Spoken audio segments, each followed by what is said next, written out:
Hi, my name's Cameron, and I want to thank you for watching this. I appreciate it, and thanks for listening to me prattle on. So if you're like me, and you were a student in the 70s or 80s, you probably had that literature teacher, like I did, that as part of the high school curriculum made you memorize poems. I even remember her name, Mrs. Mayo, and we probably had 10 poems over the year that we had to memorize. And one of them was Robert Frost's The Road Not Taken. And I fully admit that as a teenager, I didn't pay attention to it. I didn't appreciate the metaphor, the connection to life. But here I am, decidedly not a teenager, and I think it maybe gives us an opportunity to think about a discussion we might want to have on this board. Discussion about choice and Naion. And today is an anniversary of sorts. And so that's what's prompting me to maybe kick off this discussion. So a couple of caveats. First, I have to acknowledge I'm the luckiest guy in the world. Just there's no getting around it. I'm 61 years old, and I have a catalog of life and visual memories that are, well, I'm privileged in many ways, unearned privilege. I have memories of riding a camel around the Great Pyramids, the birth of my son, helming a sailing boat, hunting. Growing old with my wife. I'm unbelievably fortunate. The other thing that I'm extremely fortunate about is having my wife with me. That's, as you'll understand a little bit later, that's been tremendously important in my life. The other thing that has to be said is that I think everybody processes loss and anger and grief and even basic decision making in their own fashion. And I think that has to, there's no one size fits all. That has to be acknowledged. I think also that we're a combination, that old nurture and nature argument. I suspect that we are partially hardwired to respond to things in a certain neurochemical way. But I also think that we have opportunities to make choices. And that's kind of what I want to talk about. Like I said, today's an anniversary.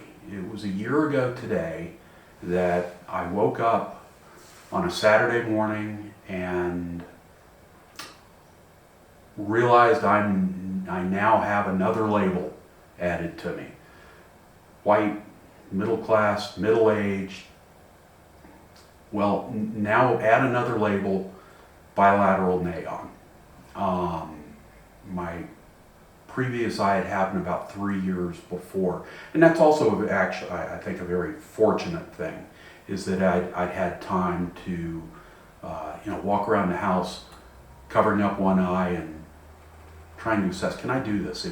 If the worst happened, if something happened to my other eye, could I, what would life be like? I'd had time to think about that. So I think that was a benefit. So, yeah, woke up a year ago today and life had changed.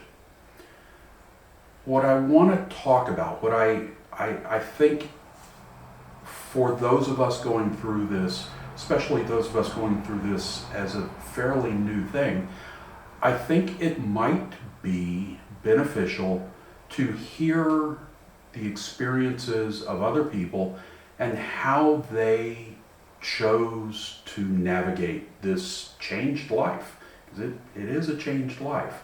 In my case, I've lost somewhere between 75 and 80% of my total vision between the two eyes. It's a rough guess, but I think it serves. When my second eye happened, I realized that for me, and again, this is strictly for me, I hope I've made it clear that everybody is going to walk down that path through the woods in their own way. This is just the way I chose to do it. I do believe we have a choice. I chose to approach it in three ways.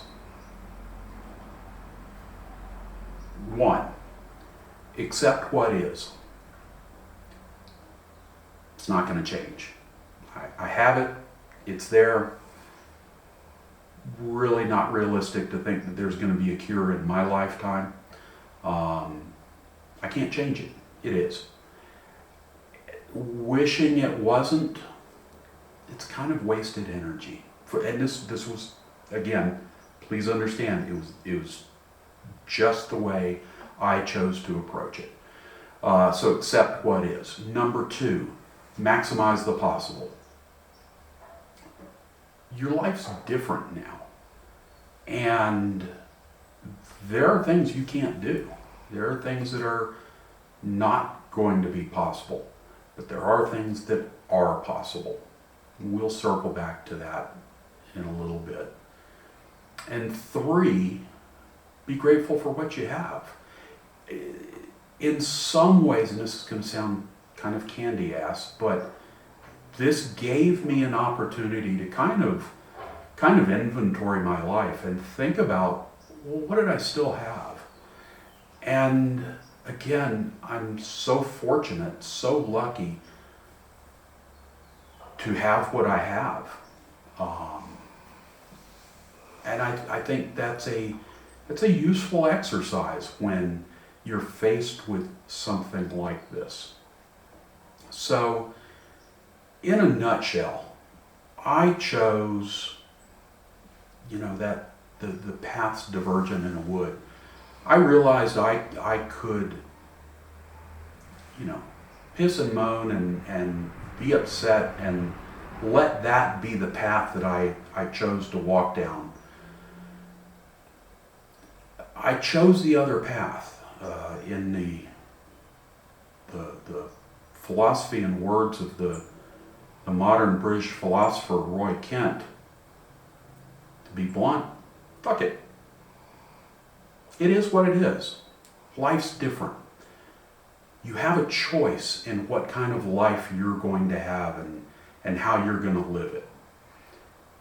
In my case, again, being extremely fortunate, I was a school teacher, 30 years, more than 30 years, almost 35 years as a school teacher. And I had my first Naion event about 2.5 years prior to the second.